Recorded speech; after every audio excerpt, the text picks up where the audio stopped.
So analog marking, just having a trigger appear some kind of visual match or a haptic match or something in a video to accompany a particular trigger word when it's spoken. It's a lot of fun. It's a pretty common tactic, and the most common way of doing it is to have the trigger be set to, at least the most common way that I know to do it, is to have a trigger set to an opacity.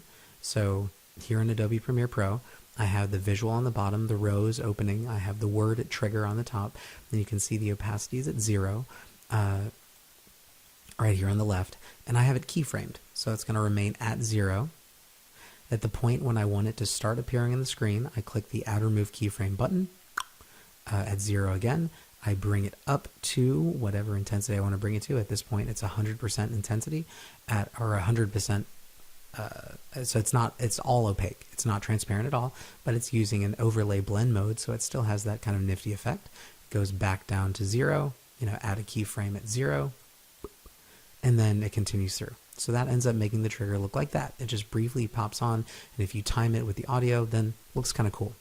One way to do more sophisticated stuff is using a track matte. So the opacities are great, but it's just one way to do it, and there's some kind of nifty stuff you can do with other tools. So a track matte is an interesting thing. You can see that there's actually the same visual repeated twice, the same rows visual, and the trigger word on top, but you don't see anything. What has happened here is if you go into the effects menu to track matte key, I've applied the track matte key to the second, to V2, to my V2 track, and set, you can see that here in the effects menu, set the matte to video 3. So what that means is whatever is in video 3 serves as the holder, the matte, for the visual in video 2. So if I click off track 1, you'll see that the word trigger is a matte for the visual in video 2. So I actually have two images on top of each other, but because they are overlaid perfectly over each other and it's the same visual, it doesn't show anything. Now at first that's like, what could I possibly do with that? But what that means is that if I change the bottom image, then instead of introducing the trigger arises from the visual in some very interesting ways. There are neat ways to do it. So using the same keyframe technique in order to make it as subtle as as you want it to be, or come in however quickly you want to be or however fast. Let's say I use contrast.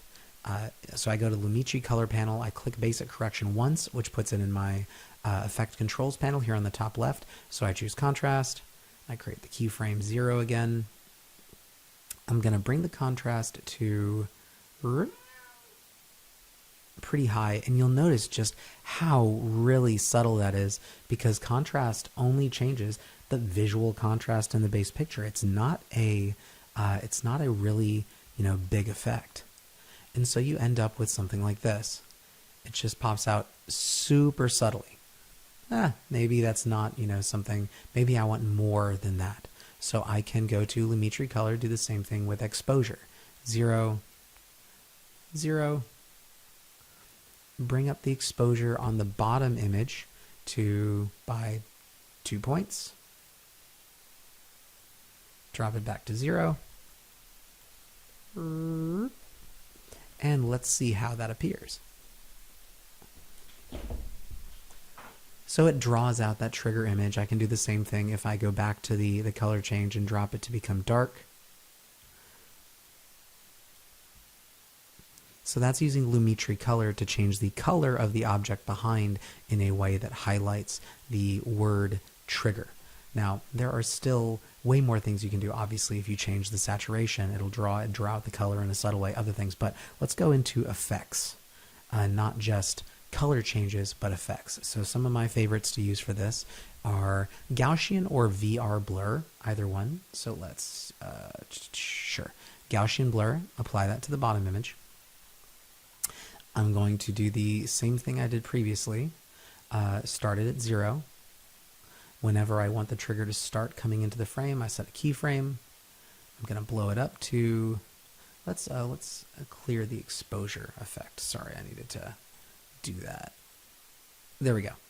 So now we have the Gaussian blur, but it needs to be big enough to make the trigger pop, make it go back to 0, and then you can see how the word trigger just pops out of the image because the image behind it blurs. If you want to make that clearer, you can increase that blur to 200, for instance, in this picture. If you want to make the effect last longer, if you want to take it longer to ramp up to that, you can give more keyframes, more frames to get to that point. So I move the starting keyframe left, I move the ending keyframe right, and then we see what that looks like. You have more time for the eye to adapt to the fact that a trigger is hitting at that particular moment. You can give them more or less time. So that's Gaussian blur. A couple other favorites of mine are to use invert. So you apply the invert to the bottom image. You do the exact same thing, but you have some really cool things, particularly RGB and luminance tend to be my favorite. But if you try and play with these, you'll find some really beautiful patterns sometimes, especially if there's a lot of color in the image.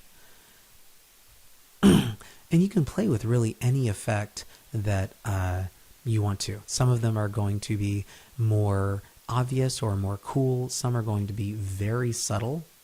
So bringing in the noise, like, that's a really subtle way for that image to pop out if I were to use it in the way that I did before, keyframing it.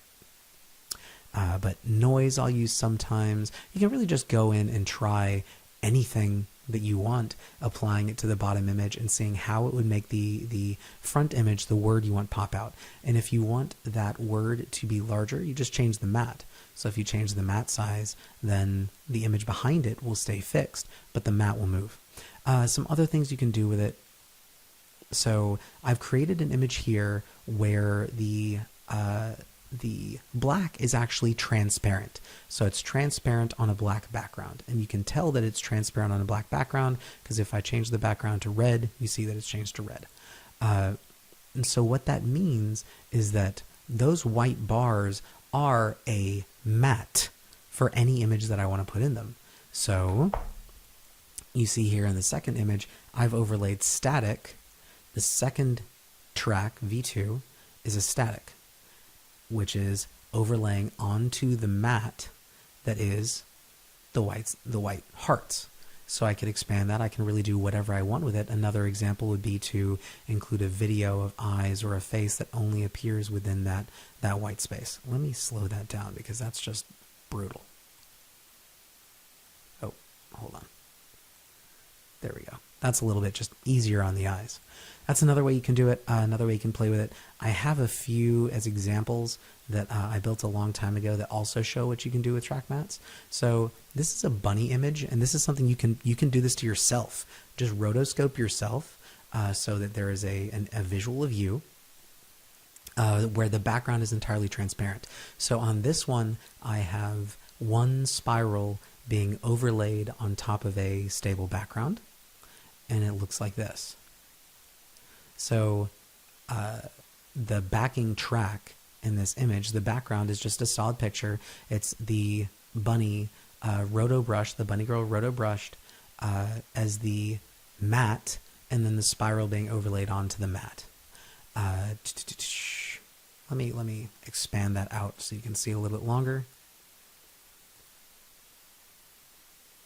And so as she dances, I can change whatever I want as the, let me get rid of the loop.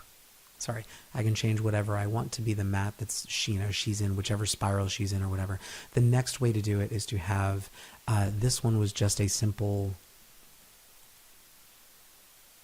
overlay. So I took the roto brush and I just made her semi-transparent, no big deal, over a spiral. And then this one, so I used a Gaussian blur effect on the background spiral and made her the matte for the spiral itself. So it kind of comes out in that interesting way.